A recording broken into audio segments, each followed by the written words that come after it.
Hey guys, Welcome to Fuck Being Perfect, episode 2. I'm Kat. And I'm Dee. And this week we're going to be talking about work life balance, all that jazz. So I guess I will start. So I guess fresh in my mind is this week. I have took it upon myself to pick up 2 jobs. So I returned to my original full-time job like about 2 weeks ago. And then about last week I had started a second job, which probably, while I had good intentions, wasn't the best idea for me. Especially in a point in my healing journey where I am really focused on myself. I really put myself in a position where I can't even focus on myself anymore. I'm like focused on everybody else but me, showing up for everybody else but myself. Can't pour from an empty cup. Exactly. And let me tell you, this bitch is dry as fuck. So I'm just here. Fuck. It's rough. It's rough. I come from a family where we're all about hustle. Like we put in that overtime. We work like 14 hours shifts. Like we go hard.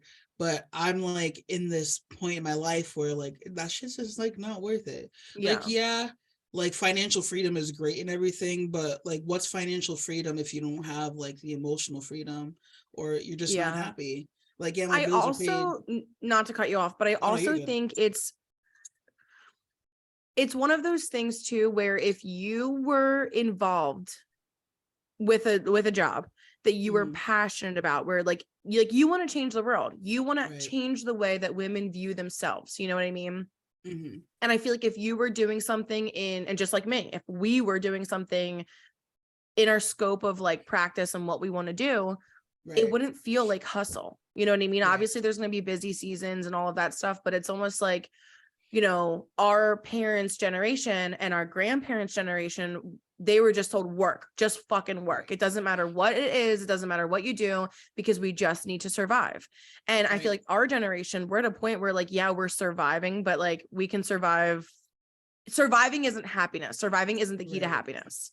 So you can hustle all you want, but if the passion isn't there, you're never going to feel fulfilled. Right. And that's something that I struggled with for a very long time because I went to college, not really with passion behind it. I really did it to make my parents happy because I would be a first generation college student. So that's kind of the reason why I did it. I did a major that I didn't really want to do. I tried to do nursing because my parents wanted like that like medical field child, you know, and I realized at a very early point in my college career that I was not going to be happy if I didn't have any passion in the things I did. I remember my sophomore year, I had read the book Girl Boss, and that is what like literally like that. I think that was like the very first thing that really sparked like the woman's empowerment passion for me. That book literally changed my life because right away that summer, I told my parents, I was like, I'm not doing nursing. I was changing my major to business / marketing because I don't know. I just wanted to focus on that aspect. I wanted to do something that would help me in some way to achieve what I was reading about. And I remember in college, even another book I read that changed my life was I Am That Girl. That one, I even took it upon myself to that I guess like the author, she had like chapters that you could bring to your school and you would run chapter meetings. So I would be doing things like this, like talking to girls amongst my college campus, and like we would have discussions like this every single week. But I love that feeling. I love that like connection. It was so great, and the training that I did for it was like top tier. The only thing is my dad passed away right before it was supposed to launch, so I never got to do it, and the author herself literally wrote me a card with sympathy and everything, and I still have it. Yeah, but I never got to do that, which is like really sad. But that's why I love Hustle and Honey so much, because like this is pretty much what I was gonna do, just minus the college campus, you know what I mean? One day. Yeah. Hey, one day. And I we're like really 2 minutes do. in and I'm already fucking crying. I can't. And I can't. I'm just so yeah, sappy. and like this week I've just been like struggling with the whole like you're not doing anything that you're passionate about, not in my Yeah. full-time job, not in my part-time job. And I don't know, like I'm just kind of in a place where like I wish I could just fast forward to like when this is big enough to be like our full-time job, like Yeah. being inspiration to young women, older women, middle, like everywhere, Yeah. women and men. And But just this making that shit our that we're mission. going through and these feelings that we're having, like when Yeah. we get to the top, when when we're at a place where we can sincerely change lives, we're going to Mm-hmm. look back at all this and be grateful for it, you know? And I'm totally in the same Right. boat with you. Where like the last few weeks I've just been very drained Mm. and very miserable. I'm pouring myself into things that I don't really fucking care about, Right. you know? Mm. So it's like I have so much hope, and I know that when we get there, we're going to feel completely different. But it's like it's kind of like how many times you got to get kicked while you're down. That's how Right. I currently feel. Like I'm Mm-hmm. very just worn. I'm very worn. Right. And when I look back on like the shitty fucking things that I went through, I'm always so grateful for them because I feel like they've built like this type of character in me, and they've built like the strength in me, which I feel like you shouldn't have to go through shitty things to build that, but they really do help. It's like a part of your journey and makes you who you are. Um, so I know one day I'll be grateful for whatever the fuck I went through this week, but right now I'm not having a good fucking Yeah. time. I'm not Yeah. having a good time. And that's fine. That's fair. I think so many people feel like they have to put on a happy face, and they feel like they have to just say like, oh, everything's fine, like I'm great. But the Mm, reality of the situation is a lot of people, most people are just working aimlessly, doing something because their mom or their dad wanted them to do it, or because they thought that's the way to make the maximum amount of money. Or how many people are just stuck in a position because they're comfortable, or stuck in a right. position because that's all they know and they're scared to take that leap. And I Hmm. think that we do a very good job at normalizing the shitty feelings. Like we ebb and we flow. Right. Sometimes we're fine, and sometimes we're Hmm. not fine. And this is just one of the seasons where we're not fine. Right. But yeah. So when you had gone and told your parents about like not wanting to do nursing school, what was their response to that? Um, they pretty much were just like, it's your life, like do what you want to do. Well, that's They good. weren't really mad. I would say they were like a little skeptical because I think it's just like the whole like they just wanted me to go down that path that they knew I'd make decent money, and they knew I'd like hmm make something and Like have they like a wouldn't have to career. worry. Exactly. Yeah.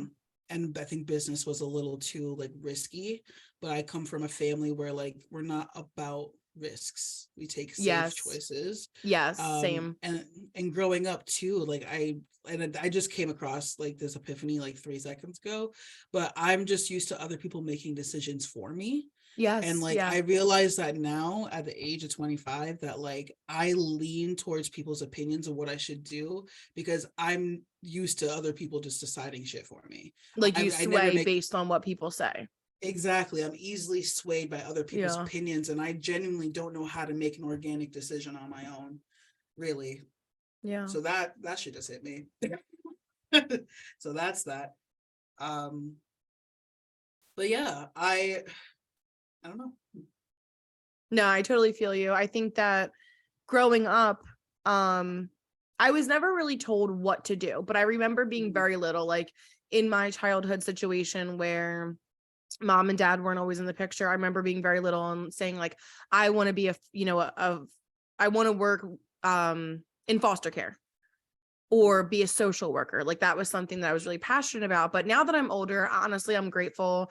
I give so much respect and kudos to people who do that, but I have attachment issues, and Yeah. I will get like severely attached to these children and just fucking adopt them all Hmm. because I don't know, like how do you just treat a kid like shit? That's just too much for me. Right.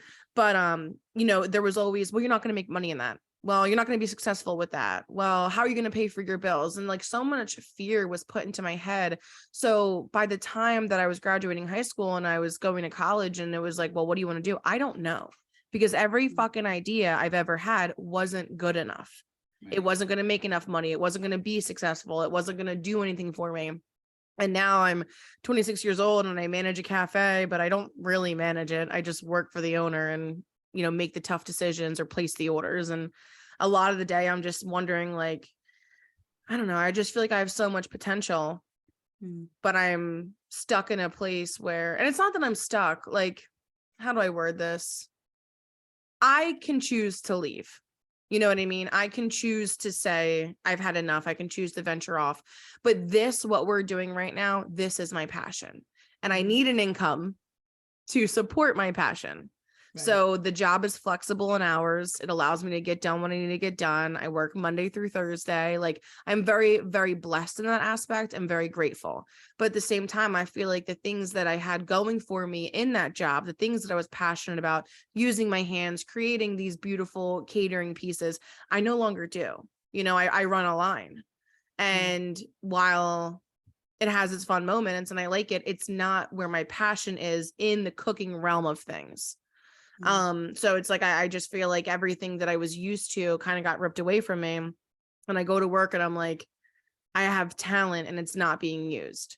And if you have talent and it's not being used, what is it doing? It's fucking dwindling away.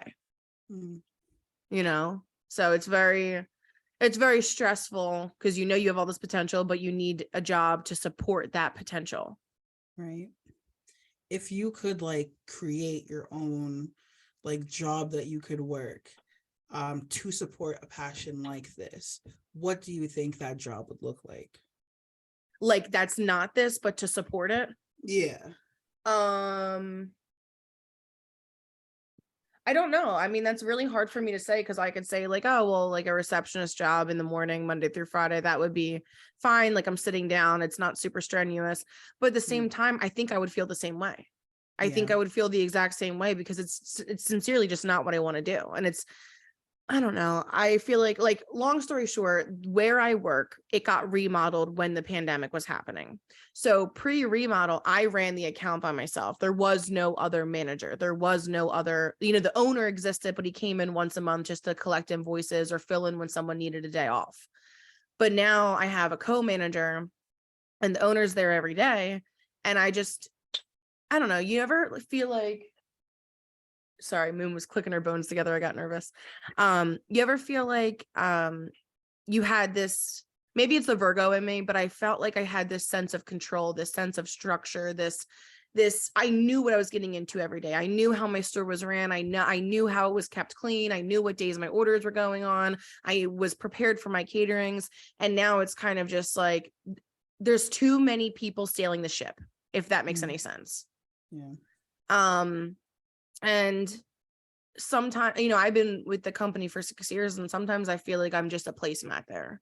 Sometimes I feel like I'm just someone who, you know, fills in, or I'm in a position that's convenient for the store instead of pushing me and challenging me to be a better version of who I am there. You know, like I feel like there is no, let's try this, let's do this. Like, I want to show you this. I want you to learn this. It's just kind of like, let's just get through the day. That's the mindset. And I don't like working like that. I like feeling like I'm needed. Yeah. You know, I just don't feel needed. Right. Needed, like, not so much needed, like physically, but like purposefully. Yeah. Yes. Yeah. Yes, exactly. Right. Like, I don't want you to fucking touch me, but right? I'm screaming. Yes. It's just too much. Yep. I feel you. So, what are, so you went back to your job, then you started your second job. So how are you feeling managing the two together? Fucking terrible, to be honest. I felt the stress and I felt, you know, the already terrible work-life balance after probably day one. Quite literally after day one, like my shift day two was like horrendous because and it's ironic because like I don't go to bed like early anymore, but and that was like I'm talking like before I worked two jobs, but Right. like I think maybe like the physical demand of my second job really showed me what tired felt like. And even though I was kind of technically going to bed at the same time that I sometimes do without working two jobs, I was like tapped out. Like I'm I mean, your talking like body is literally doing so much more. exactly. And I'm giving so much more. Mm-hmm. And I wouldn't like I'm supposed to wake up like usually I had to wake up at like 4, 5 naturally to either go to the gym, do some like errands before I go to work, Mm-hmm. whatever that may be. Now I'm waking up like 7, my alarm's going off like I from know. like I 6. noticed that the last couple of Yeah. weeks because like every Mhm. morning D and I voice memo. So it's Yeah. like 6:26 and we're just Mhm. shooting the shit. And Mhm. like the last couple of weeks it's been like 6:30, 6:40. And then today it was literally like 7:30 and I was like, "Oh my God, that's so Yeah. late." And like some days, some mornings I don't have time to like give you like to respond. Like I Yeah. see your voice memo, I'm like, fuck, I don't have time to like fully listen and respond. And it's like Yeah. terrible because I feel like not only am I like not showing up in like relationships that are important to me, but like I'm just not showing up to like things that make me happy. You know what Yeah. I mean? And I think it's really starting to wear down on me for sure. I Cause mean, like I think right then and there, I think you just answered your own question though. You yeah, know, it's like, do you care about your relationships? Do you care about your passions, the things that make you happy? Or do you right. care about money? And Right. at what point is the money good enough? Mm-hmm. You know? Right. And I when I was a teenager and I had my first job, like I would work like overtime like a motherfucker because like that's just like that's naturally in me. And it took my father dying for me to realize like that shit's just like not important. Yeah. Because like I told you like a couple days ago about how like at my dad's funeral, like his work never sent flowers, they never did anything for him. Meanwhile, my work and my mom's work did, but like how can a man who gave so many hours to you and literally like took time away from his own family, like picked up overtime, like I missed so many experiences with my dad because he chose to go to work Yeah. and they didn't even show like an ounce of appreciation to this man. Yeah. And that then I learned very quickly, like to a lot of these places, you're just another fucking number. They're just Everyone's gonna replace replaceable. you. Exactly. Everyone is replaceable. So my outlook on like working, not that I don't work hard at work, like I still like give like the best I can at work because I'm not gonna be like a piece of shit. But at the same time, I'm not gonna give like every ounce of myself Mm-hmm. to you. You know, I'm still gonna reserve something for me because at the end of the day, I'm fucking replaceable. You know Yeah. what I mean? There's like I'm not like one in a million in that Yeah. aspect. I'm one in a million in the things that like I specialize in my personal life, but like at work, it's nothing. They just Yeah. need somebody to sit in the seat and do the job that needs to be done. That's it. Yes. And I So also think like she keeps distracting me. So I was gonna comment on something, but I gotta gather my thoughts. Oh, I also feel like, and this isn't every company and this isn't every boss, but I mhm. feel like there are so many times where it's like, you know, you show up on your moon. Do you hear her? I can't actually. Okay, actually that's fine then, as long as you don't hear. Because she's very fucking loud in my ear. I'm screaming. But it's like you show up and you give your all. You go above and beyond. You go above and beyond for the customer, for the workload, for the workplace, for the owner, Mhm. for your boss, whatever the case may be. And you get to a point where that is now expected of you Mhm. every single time. Right. They ask you to come in early 3 times. Well, that fourth time, they're not asking, they're telling you. Right. They ask you to stay late for a week straight. Well, now after that, that's just your fucking schedule. Mhm. You know, there is no gratitude.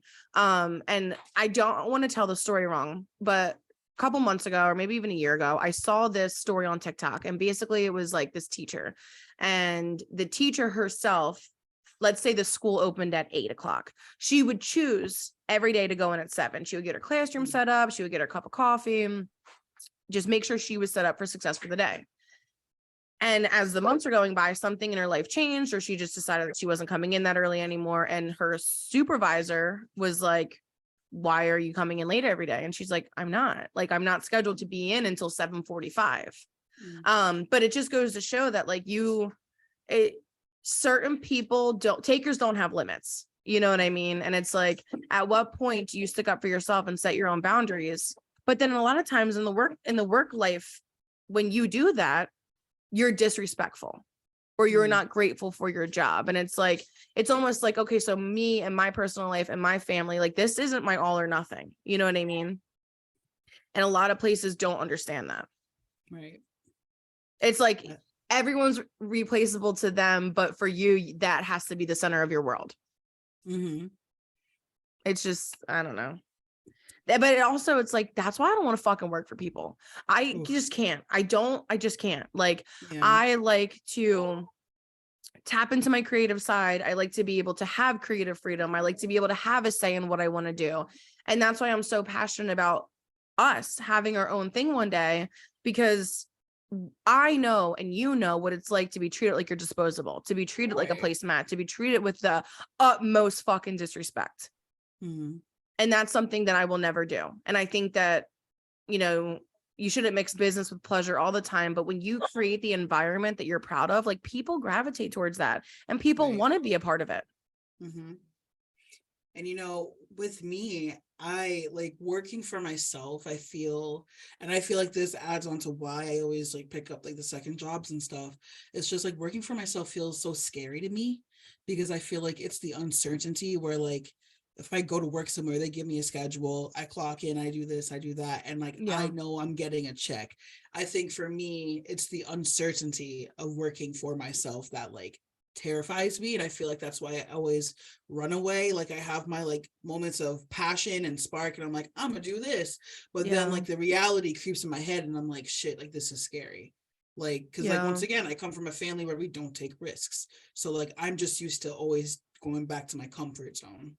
But instead of thinking like that, flip the script. You're breaking that generational trauma. You're breaking that generational mindset. You're saying that I'm going to bet on myself. Even if you make $0 fucking that month, you'll figure it out. Money comes and money goes. If you have to pick up a part-time job or start door dashing or Instacarting, that's what you'll do to fucking survive. We're already surviving right now. So why not survive in an environment that we're fucking excited to be in? It's true. It's so fucking true. Like we are literally out here breaking generational fucking trauma. Right. So I totally get where you're coming from and you have every right to be scared, but don't let that fear stop you from going after what you truly want. Right. Rome wasn't built in a day. Right. And that's like what I have to learn. I think that's like the number one thing I'm learning this year is like my issues with fear and how it stops me from doing a lot of things, like a lot of things in my life. Like fear is definitely the number one, you know, like that boss I have to defeat at the end of a video game. Like that's what it is. I like to play a game like what's worst case scenario. And it's pretty much, I do it with every single thing. If I'm using my voice to stick up for something I believe in, or, you know, if I want to ask for more money, or if I want to say something to my husband that I think is a little out of pocket, it's like, what is worst case scenario right now? Can you hear her? Well, she stopped. So I guess, well, while you were talking, I didn't like notice because I was just listening to you, but she stopped literally right when you asked. Of course she did. I don't even remember where I left off because I'm just thinking in my head, like, shut up. Worst case scenario. Move a little. She wants to go in with her freaking brother, but I don't feel like breaking up a dog fight, so Max doesn't feel good, so it's like he can't get in there if I need him to. Right. And I just feel like I need my undivided attention on them if they're together. Probably. Here, Moo. But I'm sorry, what was I saying? Worst case scenario. Oh yeah, but that's really what I like to do. And it's like, okay, like prime example, you're contemplating staying at the second job. What is worst case scenario for you if you choose to stay with a second job? If I choose to stay, worst case scenario, I lose everything that makes me happy for the most part. I lose like my health, everything. What is worst case scenario if you choose to quit? The comfort of knowing that I have extra money. that like definite extra money, like guaranteed Right. extra money. Let me change that, because I Okay. can get extra money in other ways. Like I used to have an Etsy shop. I could like start crafting again. That made me happy. I love creating Mm-hmm. things. I could really focus on doing that and make Yeah. extra money. I could DoorDash, Instacart, stuff like that. I think it's the guaranteed definite, I'm scheduled for 4.5 hours. I know I'm going to get this amount of money. I know my check's going to be this amount of time, like this amount of money, stuff like that. I think that's what it is. Yeah, definitely. Yeah. So what is best case scenario if you choose to leave?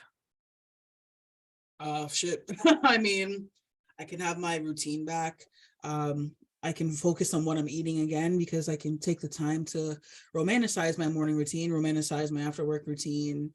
And I could just have better habits again, because I have that free time to think about myself again. I can, Yeah. read, journal, Yeah. stuff like that. So then after saying all that, at the end of the day, what is more important to you?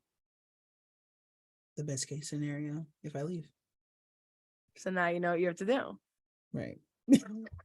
It's hard. It really And is. even after this conversation, you're probably going to go lay in bed and be like, should I? The ass. But that is also the imposter syndrome. And that is Yeah. also unnecessary fear created by other people. Mhm. You know what I mean? And it's just not worth it. Right. For me, it's not. You know what I mean? Like even right now, I don't work 40 hours, but I can sit here and I can complain that I'm basically living paycheck to paycheck, or I can sit here and be grateful that I have hours extra to spend with my family, that I have hours extra to do the things that make me happy, that I'm able to go to the gym in the morning or at night, that I'm able to, call my grandma or my grandpa and talk to them just because I want to, just because I have the availability to. So, that's why I like playing the best case and worst case scenario game. And if you're a visual learner like I am, write it out, journal it out, because then you're able to clearly go back to that page when the seeds of doubt trickle in and be like, this is why I'm doing this. Right. And as far as like that guaranteed money, is it really guaranteed? Not really. They could turn around and fire you tomorrow. That's true. And then it's like you waste all this time in I something you're like, then my decision would be made. Literally, please. You're watching. Fuck. But yeah, I mean, you know what you have to do. It's just a matter of when are you going to do it, and you'll do it when you feel ready. It's true. I gotta get the balls to do it. I think that's the thing. I don't have the balls. I'll fucking call for you. I have too many balls. I'm screaming. I'm serious. Like, and I just love that feel about like you. I've been burned so many times in jobs. I just don't care if I hurt your feelings anymore. Right, because obviously I know that's like horrible to say, because like, don't get me wrong, I will respect you until you disrespect me, and I'm not like going to disrespect you, but I will 100% assert my boundary and speak my truth, because I'll be fucking damned if I let another bitch walk all over me. Yes, the feralness is coming out. Ooh, child. Ain't that the truth? So let's talk work bullshit stuff that supervisors have put us through, people have said to us, or even the opposite, things that you've allowed to happen to you. Oh, see, that's a tough one, because I will say that happens like rare with me, only because once again, I'm such a people pleaser. I like perfect everything to the point where people can't like say anything. Exactly. And like I feel like I hold like not to gas myself up, but like I fucking gas yourself up.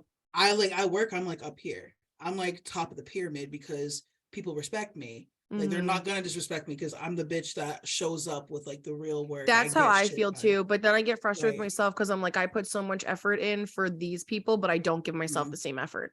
I do not hold myself to the same standards when all the fucking doors are closed that I do when people are watching. Right. And it's funny because when I look at like all my job reviews that I've ever gotten every single year, they're all the same. They're always perfect. I get 5 stars on every single thing. The one thing I do not get, I get like a 1 star on, is confidence, which is hilarious. That's interesting that they judge you on that. Yeah. I show that I don't have a lot of confidence at work because which is so weird because you're a very confident person. I am, but at the same time I'm not, because that's like the number one thing everyone says about me is that I'm not confident. Like I'm confident in myself as a person, but I'm not confident in my work. And I think that kind of stands behind how I do in school. Like in school, I will get A+ on papers that I felt like were trash, that I did not put any effort in. Where does that stem from? Sorry to my parents. I'm so sorry to my parents, but I have to say my parents, because I would, get like B's, B+ in schools. And I would show my parents like, hey, I got like straight B's, or I got like a couple A's and a couple B's. And they're always like, well, you should have done better. Like all the B's, they'd be like, should have been an A. Yeah. And so every time I'd come home with like great grades, like I'm high honors, it's not enough. Like you should be like principal's list. You should be top of the class. If I came in like 10th in my class, they'd be like, you should have been number 1. So it's like, it always feels like everything I do isn't enough. So I think because of that, in my work, even though I do like top tier work and I'm like working it, people can tell like I'm not feeling it because I feel like I could be doing better all the time. So I feel like I'm in a race and I'm in a competition with myself every single time, and it's actually fucking exhausting, because I wish I could be one of those people that like can do their work and be proud of it, can do a project and present it and be but you can't blame yourself for the environment in which you grew up. And it's your true. Parents, like they love you very much. You know what I mean? And it's like that generation is like, it's very hard because it comes from a place of love, but it's so harsh. Right. And it's like, you at some point, and you have to just decide that you are enough, that the way you show up, whether it's at 20% because that's all you can give, or 150% because you feel on top of the world, that is always enough, because your worth is worthy no matter how you show up that day. And that's like what I need to work on, because I, even to this day, still feel myself like seeking validation in everything I do. Like I feel like everything I accomplish, like let's say I lose like 2 pounds, I feel like I have to tell somebody to get validation. I do too. Every time. And I notice how with myself is like every time something small that happens, I feel like I need to share it for people to hype me up, because I just need a validation to make sure that what I'm doing is good. Not like, I know it's good for myself. And also you want to be seen. Exactly. And that's probably what it is. I just don't feel seen. I do not think there's anything wrong with seeking outside validation, as long as you can validate yourself, which is super important. But for me, what's even more important than that is protecting who I'm asking, protecting myself from who I'm telling. So for instance, like growing up, I would say to my grandma, I'm like, oh, I lost 5 pounds, or I've stuck to the gym 5 days this week. And it's like, well, let's see if you can last 10. Let's see if you lose another 5. Let's see if you keep up with it. And throughout my childhood and adulthood, I met a lot of other people who made me feel the same way. It was always like let's see, I don't know if you're capable, So now that I'm older and I've recognized that pattern and I no longer want to feel that way, I will turn to people that I know will, like you're honest with me. You give me honest feedback. You, like earlier when we were voice memoing back and forth, and you're like, hey, this is where I think something's wrong or something could be wrong. And I appreciate that, because you're coming from a place of love, but you're also hyping me up and making me feel seen and making me feel heard and making me feel validated. And I think that when you are a child and you're made to feel like you're not enough in whatever aspect or realm that may be, you are constantly chasing that feeling of, well, I want to be enough, so let me just keep going to those people who don't validate me because I want that the most from them. Right. And for me, and I said this to you recently, like what I had to recognize was like when I get in that mindset and when I'm begging for external validation instead of turning inward and truly asking myself and reflecting on my own actions and choices, I feel as though, I fucking lost my train of thought. I always do this. I like get on a rampage and I just Other Thank things you. pop into my fucking head. Ask yourself, is it enough for you? That was so annoying because I was like on such a roll. You really were killing it. I'll think. It'll come back to me. I don't even remember what I was saying. I'm like I'm blacking still, out. I mean, to like backpack off of what you were saying though, because like you didn't notice because you weren't looking at me, but like I made like the smirk because like when you were talking about that, I think about like how this like translates to like me and men, like how I like chase validation from men, and I always go after the guys that don't like me as much because like I'm like I want to bust my ass to get them to like me. Like I Yeah. want to work hard for your validation. Yeah. And like I hate that about myself. And I realized that like kind of connects to my childhood where like I would feel like I'd have to fight for validation from my parents. So if Yeah. a guy is like, oh, like no, like you're not, let's say like this is shitty, but you're not skinny enough, like I'm gonna bust my ass to get a little slim thick, like, you know, to like appeal to them. And if it's not enough, I work harder and harder. And like, isn't that fucking exhausting? It is fucking Yeah. exhausting. Yeah, it is. But I remembered what I wanted to say. When I'm Perfect. chasing that external rush instead of turning inward, it's not 26-year-old me doing it. Right. It's 10-year-old me, it's 12-year-old me, it's 16-year-old me. It's that little girl that just feels so alone and misguided and misunderstood. And I don't know. The more I get, like the older I get and the more I really try to tap into my childhood and my inner child, it's like, I don't think I ever realized until this year, like how truly alone she felt. And it really just, it makes me sad. And it makes me really sad too when I don't show up for myself in the ways that I need to show up for myself because I feel like I'm letting her down. And so many people have already let her down. But I also think she is the reason why I don't care how outspoken I am. And I do value other people's opinions of me. I want to be liked. You know, I need to be liked. I want to be liked. But the other part of me is like, if I'm not your cup of tea, don't fucking drink me. You know what I mean? Like, it's just, at what point am I going to stop self-sabotaging myself and inserting myself with people who don't like me? Right. Just so what? So I can feel fucking accepted for 5 minutes when I know when I get up from the table, I am topic of conversation. That's not healthy. I'm chasing unrealistic expectations. Right. So I totally get where you're coming from. My sister is actually the same way as you, where like my grandparents put so much pressure on her. And I know they don't feel this way, but I kind of felt like because I was 10 when I moved in with them and my sister was only 5, 6, it was so easy for them to mold her. It was so easy for them to make her the golden child and make her the child that obeyed by their rules and didn't, you know, only spoke when spoken to. And for me, it was like I was almost 11. I already had a smart ass fucking mouth on me. And I didn't like, I stood up for myself. Even, I don't know. For me, it was the opposite. For me, it was, why can't you be more like this? Why can't you have better grades like Jesse? You know what I mean? And my sister, what are you doing? Oh, she's eating a bug and I just touched it. Oh God. Girly girl. Come here.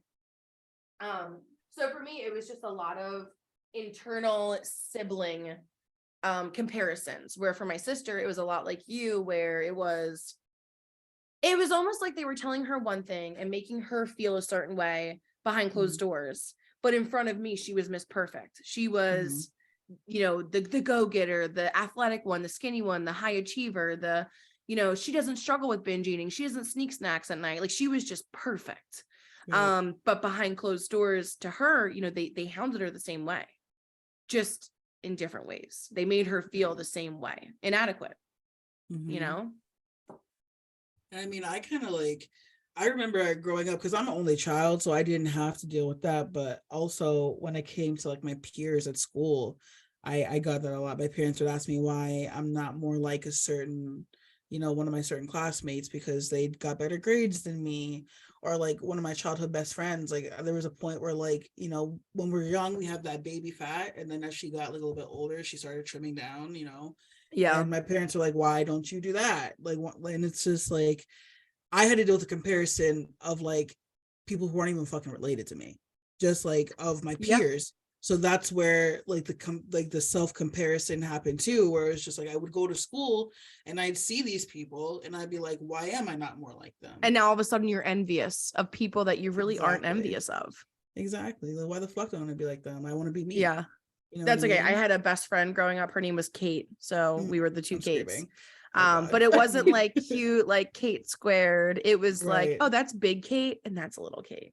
Mm, And it wasn't people at school who made that nickname up. It was my family. yeah.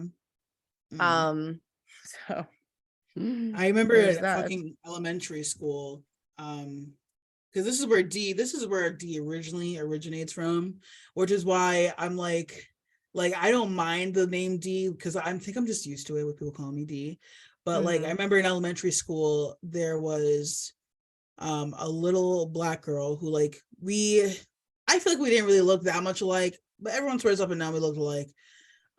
She would be little D and I was big D.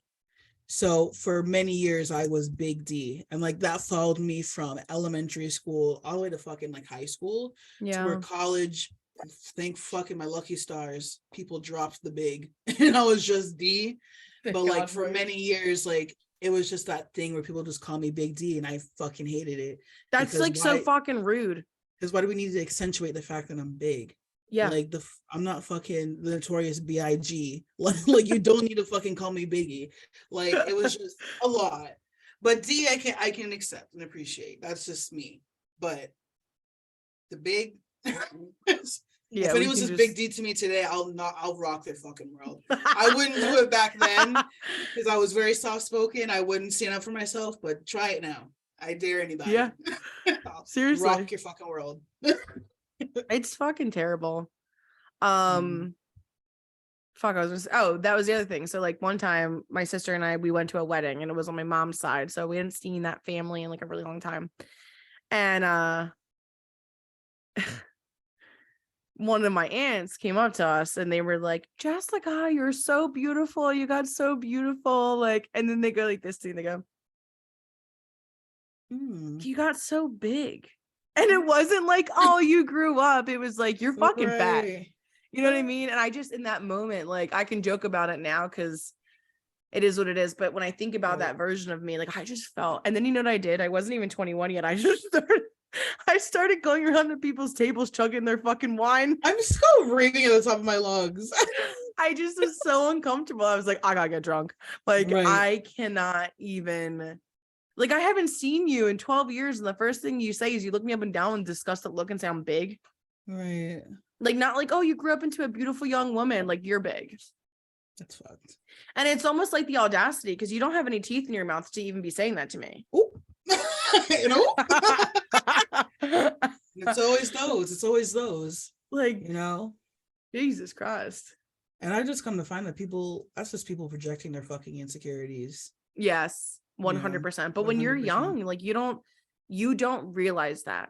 You know, at 25 and 26, we can sit here and say that, but that also doesn't mean it doesn't hurt because one, fix your own shit, stop bleeding on top of other people. Right.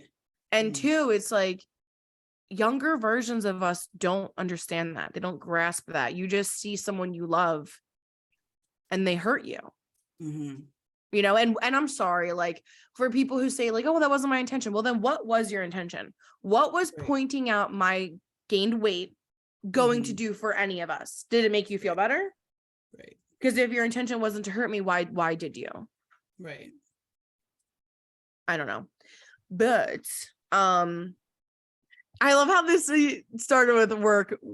I'm screwed. I forgot about that. I don't even know how we landed here. I think you had brought up like work bullshit. It went from work bullshit to just bullshit. Yeah, I mean, hey, it's everywhere. Right, literally. But I don't know. Sometimes I don't know if I necessarily like how I swayed the other way. You know, I was very timid and soft-spoken and I didn't stand up for myself. And I think like one day I just kind of had enough. Yeah. And I think that I'm so afraid of feeling that way again that I'm Mhm. just constantly on edge, constantly on defense, constantly waiting to hear something that I Right. don't want to hear. Mm-hmm. And I just don't like that side of myself. It's more rough around the edges. Yeah. And I want to get back to that. Like, even when I went through like the muddiest mud growing up, I still had hope. I Mm. still looked, but I was also like a kid. Like, you look at the world like it can't hurt you, and you grow up and then you realize like that's all you've really been doing. Right. It sucks. Yeah. I feel you though, because like I mean I was the same. I mean I still kind of am the same, but I feel like I'm definitely more growing into like my more outspoken self. But I've Mm-hmm. always been the kid to like not say a word, and I think that's why people loved me so much, because I didn't really speak up. I didn't really speak against anybody. Um, Yeah. because even still now, I'm a very neutral person. Like I won't talk shit about anybody, and I won't even join arguments about people because I'm just like I don't give a fuck, and I'm very chill like that. But like people think it's okay to cross me, and I think that's the problem. And that's Mm-hmm. when they have to fucking learn, like you're not gonna fucking cross me. Because when I was a kid, I took a lot of that shit. I let a Yeah. lot of people fuck with me, and I didn't say a fucking word because I just didn't want to get confrontational. I'm anti-confrontation. Now I'm all about the confrontation, because like I sat back for too many fucking years letting people think they can walk all over me. And that Yeah. was the fucking problem. And that's why it kept happening. And it's like, if I fucking show you right now that you can't do that, you won't fuck with me again. So, Yeah. but I feel you where you don't like that much, because like I feel like I am on the fence all the time. Like I'm waiting Yes. for somebody to call me fat all the time. I'm always Yeah. waiting Yeah. for Yes. that.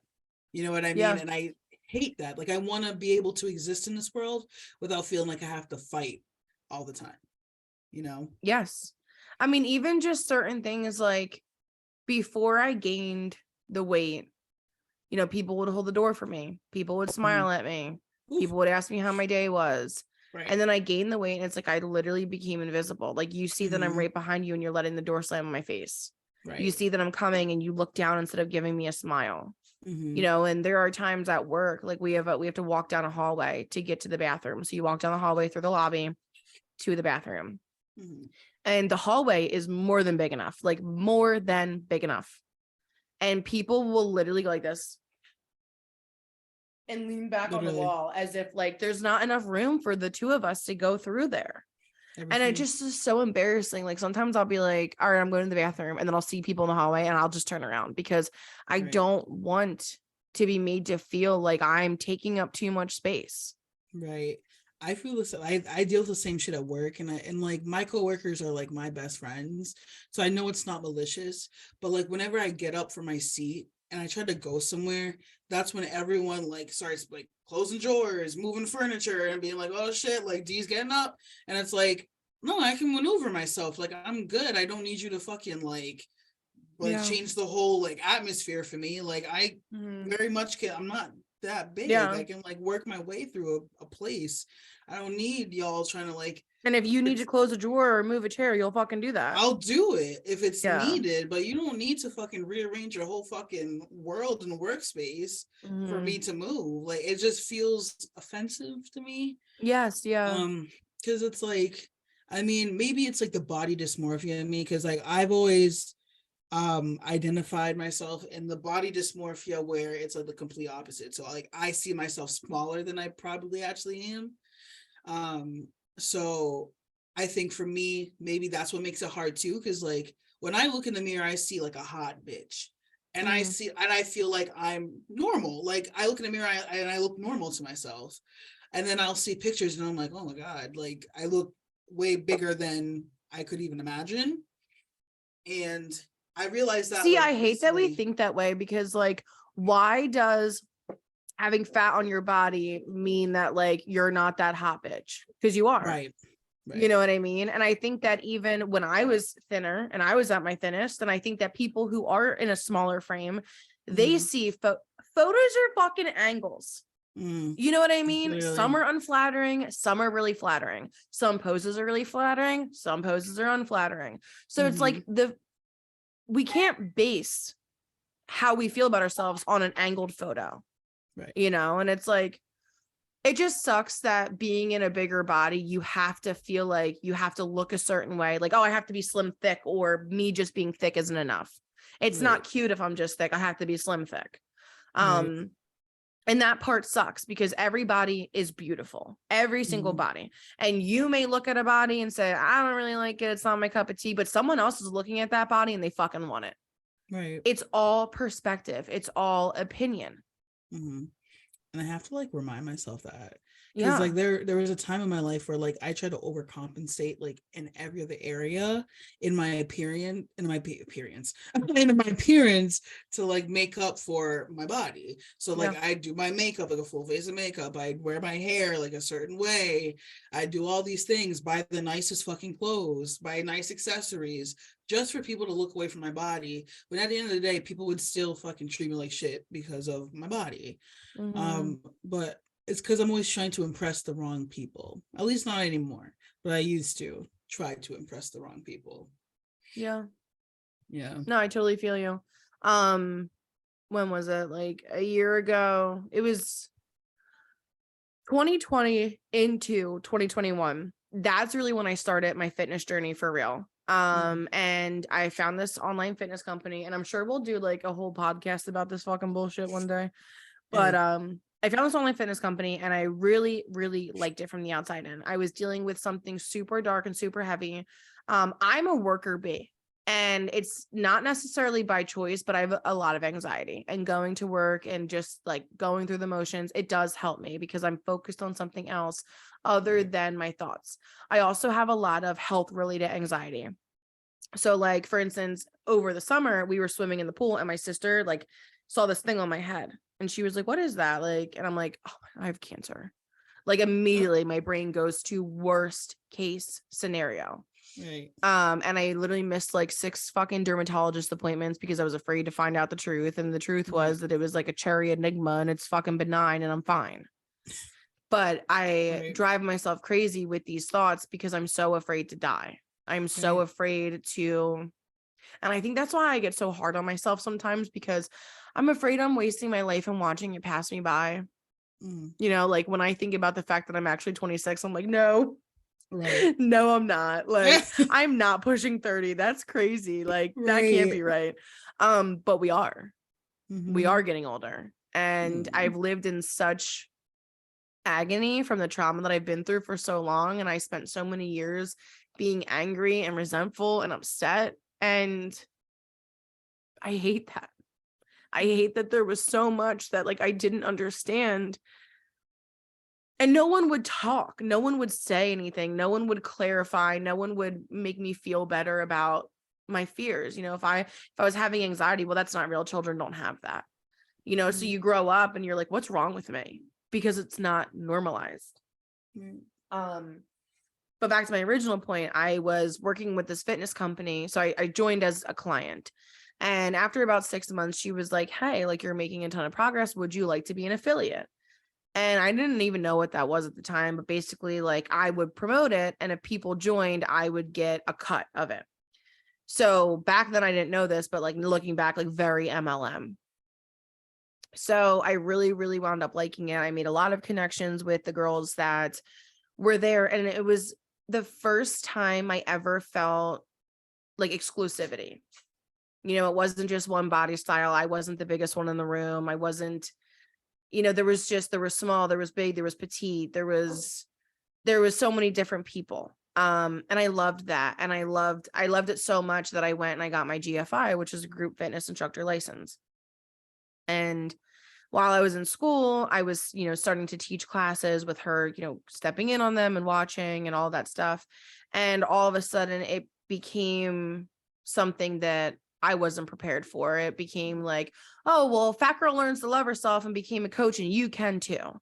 And I was basically marketed, and I didn't feel like a person anymore. I didn't feel like someone who just loved fitness. I didn't feel like someone who found a passion and a stress relief and a way to allow my anxiety to subside. I would go into classes riddled with anxiety because I hyperfixate on things I can't control. And by the end of it, I was feeling like a brand new person. And I wanted to give that to other women. So it became something where like I knew I was being used and I knew I was being mistreated. I mean, for like 2 fucking months, I wasn't even being paid. I made the company thousands of dollars and I wasn't seeing my cut of it. And I never have. After I quit, she never even paid me for the 3 months that she owed me for. But I stayed for so long because of other people, because I kept thinking, well, I'm a bright light, not to toot my own horn, but like I have so much love to give and I have so much passion to share that if I stay, I can help people. And I also have this savior mentality, like this complex about me where I feel like I should save people and I can save people. But it's really not my job to save anyone but myself. So I just kind of I just stayed for way too long. And it got to a point where I was resentful. I was resentful and I was anxious. And I would start the class and I was so anxious because I was so afraid she would pop on or say something or say a snippy comment after the class. Like I was walking on eggshells constantly. But long story short, what my point really is like, if you're somewhere because you feel like you have the power to change it, you don't. Unless you're in the driver's seat, you do not. You can make the best of the situation. You can touch lives, but you will never live to your fullest potential working under somebody who robs you of your kindness, of your compassion, of your time, of your energy. Like, it doesn't work like that. So if you're passionate about something, figure it out and go do it yourself. That is the only way to secure your happiness 100%. True. Shit. It really just, it's up to you. Yeah. And when you sit there in the passenger seat and you leave it up to other people, who is that helping? Because I'm sure, you know, if you're in the passenger seat, you're sitting there thinking about the million ways that you could drive the car better. Right. The million ideas that you can bring to the table to change the world or change your world. You know what I mean? So don't ever settle. Don't let fucking people walk all over you. Don't let them take advantage of your kindness and your compassion. Fool me once, shame on you. Fool me twice, fucking shame on me. Period. And that's really where I'm at. So I may be rough around the edges, but I'm really just trying to protect my peace because I've had enough hurt to really last my lifetime. Right. And we're only 26. And now I'm going to cry myself to sleep. Me. Ooh, child. It's too much. Thanks. But I needed to hear that. So thank you for saying Really? that. Yeah, I think that that's something I needed to fucking hear, to be honest. Good. I'm glad that my mental breakdown helped you. Hey, that's why we're here. So long as it benefits somebody. Exactly. That's all that matters. Yeah. I mean, I know that this podcast started kind of low vibe just because Dee and I are just going through the waves of life right now. You know, there are things that are happening that I'm not proud of. I'm sure you're not proud of. But we're going to get to a place where we're more secure, where we're more confident, where we're more independent on ourselves and our voices and the things that we want. So if you are struggling, you are certainly not alone because we're in the same boat, but we're just trying to make light of a situation that deserves to be shed light or whatever. Yeah. And always trust your gut. I feel like at the end of the day, you know what you really want. And if you try to like psych yourself out of it, just know that that's just you just trying to stick in your comfort zone. Yeah. It's like, you know what you want, just do what you want to do and what you need to do to get there. Yeah. And don't let people use you as a doormat along the way. Exactly. So if you don't like your job, fucking find a new one. Yeah. If you feel like it can be saved, speak up, speak your truth, say your piece. And if people don't respect that or validate that or make you feel good, you don't need them. Yeah. You deserve to be in a position and you deserve to live a life where you feel the most content. Yeah. And we'll get there. We will. It's just the waves are high right now. Yeah. Takes time. But yeah. But I'm really glad we didn't even plan to do this podcast tonight. She just texted me and was like, "Hey, if I call out, do you want to do it?" And I was like, "Yes, actually, I really need this." So I feel like I was able to get a lot off my chest, but I'm looking forward to diving deeper into these like little topics we talked about because I could tell like the first podcast we did, I felt like I got so much off of my chest. And tonight it's like my brain's like really starting to flow more now because all of these like little subjects, there's so much to unravel in every fucking topic. Right. Like this is like quite literally like a therapy session, just like Mhm. live. You know what I mean? Literally. It's cool. So next week is Thanksgiving. So we definitely want to do something Thanksgiving themed. And usually I post our podcast on Fridays, but next week, what do you want to do at Wednesday? Like we'll post it on Wednesday, Yeah, we can post the it day on before Wednesday. Thanksgiving. Yeah. Okay, so we could do like some sort of Thanksgiving special and talk about our plans and past experiences and like food freedom. You know what I mean? Allowing yourself to indulge without compromising your goals or who you are. So I'm definitely excited for that episode because I struggle a lot with some of those topics. Yeah, same. I think Thanksgiving is like one of those holidays. I feel like it's a trigger for me in like, Yeah, you know, binge eating and all that. So I feel you. and shame. So we will brainstorm and we'll come up with some ideas if you struggle with binge eating or how to navigate through, you know, family bullshit if you're spending holidays with a large group of people. But either way, I am so glad that we got on this tonight and we're able to shoot the shit just about stuff that was weighing us down. Yeah, I'm glad. Good thing I called Awesome. out. Oh, fuck that job. Literally, fuck them. You're like, please fire me. Literally, please see this. I'm begging you. All right, guys. Well, that is a wrap for episode 2. We will see you next week. Yes, we'll see you next week.